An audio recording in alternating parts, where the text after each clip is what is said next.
Who am I? Where did we come from? What's God like?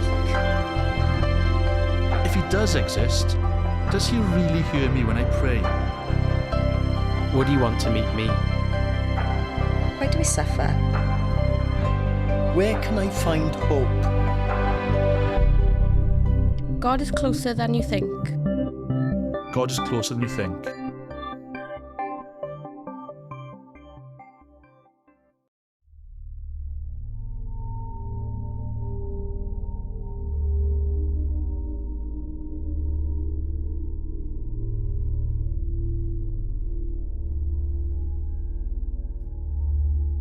Question: why believe in God when there is so much pain and suffering? How can you possibly believe in a good, powerful, loving God when all around us there is so much hurt? It is a simple, painful reality that all of us at some point in our lives will experience some sort of loss. When we go through something so heart-wrenchingly painful that it will shake everything we once knew to be true. True of ourselves and true of life as we understood it to be. It's often in those moments that we utter the question, why? Why did this have to happen? Why them of all people? Why now of all times? Why here of all places? Why me? Why did this have to happen to me? Why, God? Where are you in all of this? This can be a crucial moment, the deciding factor, proof even for some, that God cannot possibly exist. Because surely, if he was all powerful and all loving, then he simply would not have allowed this to happen. And this sense of why, this unanswered question, can loom over your life and cast a long, heavy shadow over the way you think, the way you live. It can become a cloud through which it is very, very difficult to see the reality of God's concern for you, and you just can't see it. Can't bring yourself to believe, can't dare to hope that he might actually be there, that he might be there for you. Maybe you've had those kinds of unanswered questions, and the silence for you has been deafening, absolutely deadly to whatever faith you might otherwise have had. Why believe in God when sometimes life is just full of hurt? What difference does it make when everything falls apart?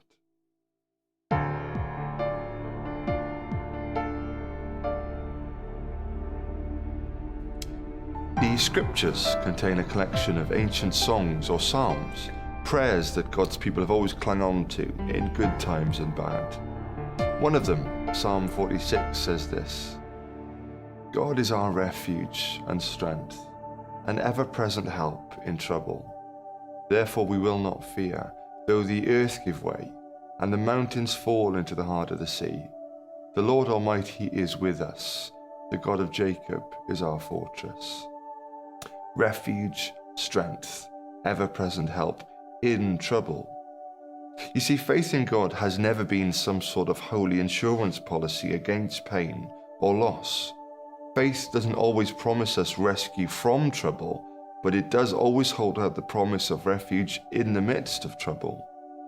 This God is not an objective bystander to the suffering of his world. He is not unmoved by the hurt of humanity, but he is the one constant presence who is always there and who always cares. For the psalmist who penned this amazing song, he is the one who is unchanging in times when everything else seems shaken and uncertain. He is the one we can cling on to in those moments when all we thought we knew is now somehow doubtful. He is the one we can count on to be faithful, even when those closest to us let us down or even abandon us. When we feel utterly lost and alone, when all we depend on is now out of reach, he proves time and time again to be an ever-present help in time of need.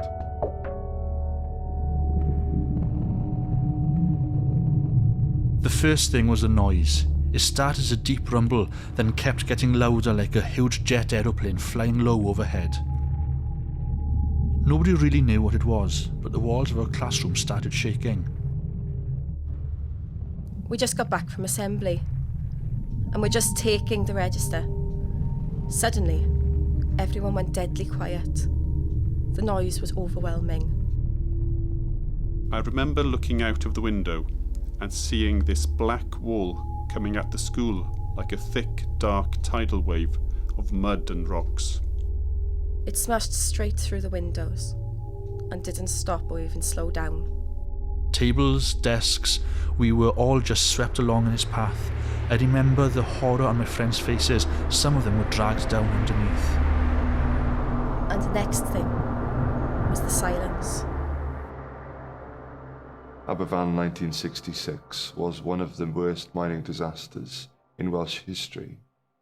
A single community lost 144 people in one day, 116 of them children. The local minister, the Reverend Kenneth Haynes, was not spared from the pain. One of his own sons, Dyfrig, died that day too. And yet he and his wife found the strength to serve that town, to open their home and their hearts to the pain of others, even when their own grief was so raw and real. And he was able to say, with remarkable courage and unshakable hope, I am convinced that neither death nor life, neither angels nor demons, neither the present nor the future, nor any powers, neither height nor depth, nor anything else in all creation will be able to separate us from the love of God in Christ Jesus our Lord.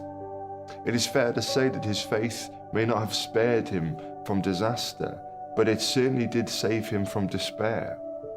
He was able to see with sharp clarity through the dark cloud of pain and loss to the greater reality that God's love was surrounding him and that nothing could ever stop that level of passion.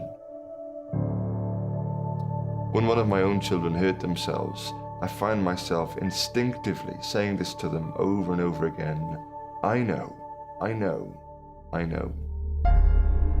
Even as adults, when we tell somebody something that has happened to us, they often relate a similar experience back to us. Why do we share our pain like that? It's almost like something inside of us knows that in times of pain, what we need to know is that somebody will understand us. That what we need to know most is that we are not alone. Sometimes we want to know why something has happened, but is it possible that our deepest need is not for an answer, but that our deepest need is to know refuge and strength, to know this God who is there for those who will run towards him and not away from him in times of need. The Reverend Kenneth Haynes knew a God who could understand his pain, who could grasp the pain of Aberfan, because God too had felt the raw sadness of loss. God too had experienced the death of his own son Jesus, brutally executed on an instrument of torture on the cross. The unique claim of the New Testament is that our Creator knows from personal experience what it is like to go through times of pain, and that he will understand your hurt and mine. The cross speaks of a God who understands. But more than that, of a God who takes action in human history and who is willing to hurt, to watch his son suffer and die in order to take the blame for the hurt we cause each other and the hurt we cause him. On the cross, the avalanche of punishment that by all rights should have come our way is directed towards Jesus, and he absorbs it into himself, the guilt, the shame, the brokenness, the hurt of a fallen humanity. He substitutes himself in an act of ultimate sacrifice to pay the price for all of our mistakes, our wrongdoing, our wrong saying, our wrong thinking, so that our rescue, our healing, our forgiveness is now a possibility because of him. At the cross, we can exchange our hurt for his hope, our blame for his innocence, life instead of death. The Reverend Haynes went on to say in an interview years later, as far as we're concerned now, we've still got 2 boys. We're only separated for a time. One day we're going to meet. The parting and loneliness of being without him is terrible, but it is not forever. See, his faith in Jesus gave him a long-term view, a bigger perspective on his life and on his loss. It gave him the hope of another world, a place where suffering will not have the last word, a place the scriptures call paradise, in the presence of God, where there is no more pain or fear or loss or tears or death, no more hurt. What if there is more? What if there is more to life than this, more than meets the eye? What if there is another world which death itself cannot touch or taint? What if there's a way you could go there, where the God who has been refuge and strength in this life waits to welcome you in the next? What if the death of his own son Jesus paid the ultimate price for you to be there with him one day? What if God longs for this? What if he hurts for that? Wouldn't it be worth finding out more? Think about it. Talk about it. Question.